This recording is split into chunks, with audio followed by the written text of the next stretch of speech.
Olá, meu nome é Geraldo Magela, eu sou aluno do curso de pós-graduação em Engenharia de Minas da Faculdade Unileia e este trabalho foi solicitado pela professora Jordana Garrido referente ao processo de gigagem. A gigagem é um processo de separação hidráulica que consiste da repetida expansão e contração vertical de um leito de partículas pelo movimento pulsante de água.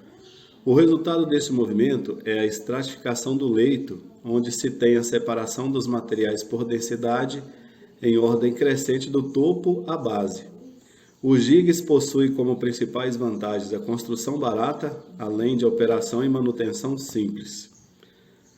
Atualmente, existem pelo menos duas teorias que explicam vários aspectos da estratificação vertical na gigagem. Uma delas, a teoria hidrodinâmica, tenta descrever a gigagem a partir do comportamento de partículas individuais no fluido, enquanto a outra, a teoria da energia potencial, descreve o comportamento do leito como um todo.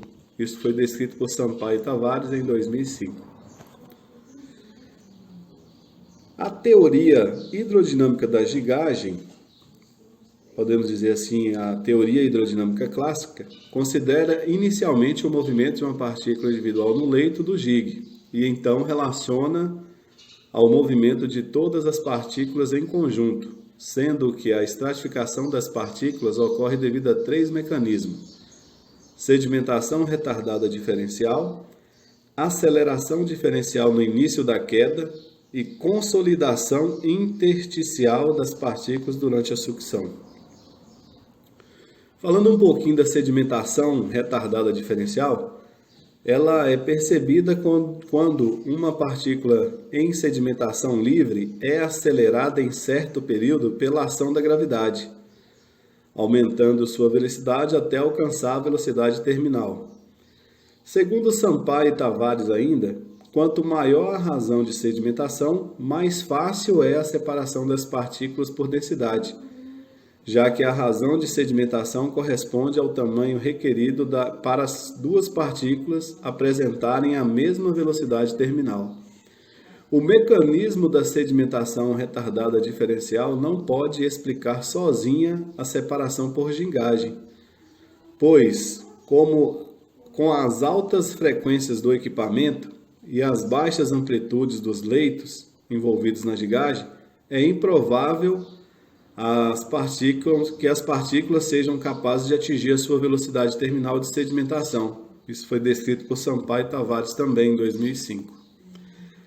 Agora vamos falar um pouquinho da aceleração diferencial. As equações do movimento da partícula determinam os valores da aceleração de cada partícula, sendo esse valor regido simplesmente pela sua densidade. Portanto, a densidade é o principal fator para que o mecanismo da aceleração diferencial ocorra. Se nós observarmos aqui essa equação aqui exposta, nós podemos definir que a derivada da velocidade dividida pela derivada do tempo pode determinar para a gente, no caso, o movimento da partícula, ou seja, a velocidade da aceleração dela. Aí você pode observar também que do lado tem a descrição aí, onde nós podemos verificar aí o peso específico do sólido, o peso específico do fluido, a aceleração da gravidade e velocidade da sedimentação, sendo as variáveis para a gente encontrar os valores da aceleração de cada partícula.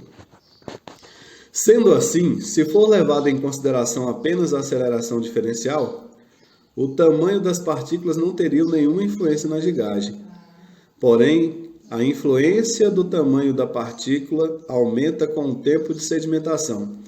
Desta maneira, para que a separação entre as partículas ocorra mais significativamente, como resultado da ação da aceleração diferencial, do que da velocidade terminal, é necessário que o tempo de deslocamento seja suficiente curto e que o ciclo de gigagem, ou seja, expansão e compactação do leito, seja repetido inúmeras vezes. Também foi definido aí por Sampaio e Tavares em 2005. Agora, falando um pouquinho da consolidação intersticial, ocorre quando as partículas finas continuam a se sedimentar nos interstícios das partículas grosseiras, que se depositaram primeiro.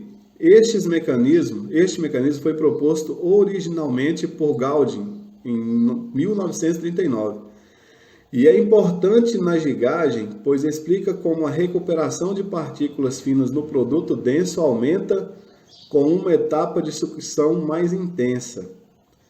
O tamanho máximo de partículas capaz de passar pelos interstícios deixados por partículas esféricas posicionadas em um arranjo compacto, o qual é igual a 0,41 vezes o diâmetro das esferas que formam o leito. E no caso do GIG, este fenômeno é de grande importância, pois uma vez empacotado o leito, formando uma estrutura semelhante a um meio filtrante, o fluido continua atravessando o leito, carregando os finos arrastados. Este efeito é muito mais significativo que a simples percolação dos finos através do leito de grossos pelo efeito da... Agora vamos falar um pouquinho da teoria da energia potencial. A importância da energia potencial instantânea foi reconhecida primeiramente por Mayer em 1964, quando foi aplicada à concentração por gigagem.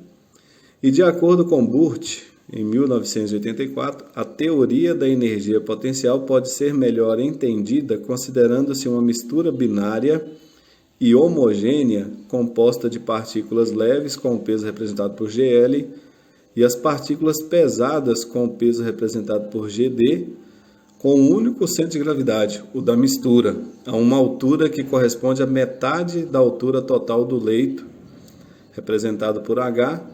A energia potencial da mistura homogênea, então, será representada com essas variáveis específicas, qual foi citada agora há pouco. Após a estratificação completa, passarão a existir 2 centros de gravidade correspondentes a cada um dos componentes da mistura. Nessa situação, a energia potencial do sistema estratificado será representado conforme abaixo por 2 centros de gravidade, o H1 sobre 2 e o HD sobre 2. Sendo a diferença, portanto, representada pela relação entre as partículas grossas e gravidade 1, partículas leves e finas representadas pela gravidade 2. A diferença de energia potencial entre os dois estados fornece a energia disponível para a estratificação de uma mistura binária. Essa diferença é sempre positiva e resulta no rebaixamento do centro de gravidade do sistema. Agora vamos falar um pouquinho, bem resumidamente, sobre o Gig Denver, de crivo fixo e aberto que emprega um diafragma. O produto denso é extraído no fundo do compartimento. O Gig Denver possui 2 câmaras, sendo que cada uma possui um diafragma para a movimentação da água. O mecanismo responsável pelas pulsações consiste em uma biela que realiza movimento alternativo vertical dado por um eixo excêntrico, o qual atua sobre um diafragma de borracha. Esse foi uma representação feita por Tomasa em 2015. Se vocês observarem o esboço, o Gig Denver, se você verificar, o movimento é em forma de U, ou seja, o diafragma ele faz uma movimentação da água, qual por sua vez vai gerar um movimento alternativo no leito, através da passagem pelo crivo. E por baixo sai um produto mais denso e pela lateral sai um produto mais leve. Observem a simulação de operação e obtenção da separação de partículas de um Gig convencional, ou seja, de um Gig com a hidrodinâmica clássica, onde os movimentos são feitos por baixo do leito, passa pelo crivo e ocorre a separação das partículas.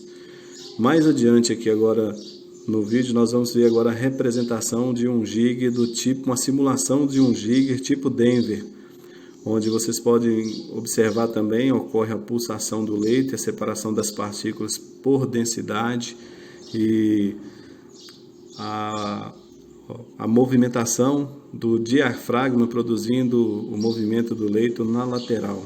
Esse é uma representação, uma simulação do Gig tipo Denver. Então tá aí as duas representações, o método clássico e o tipo Denver. Obrigado.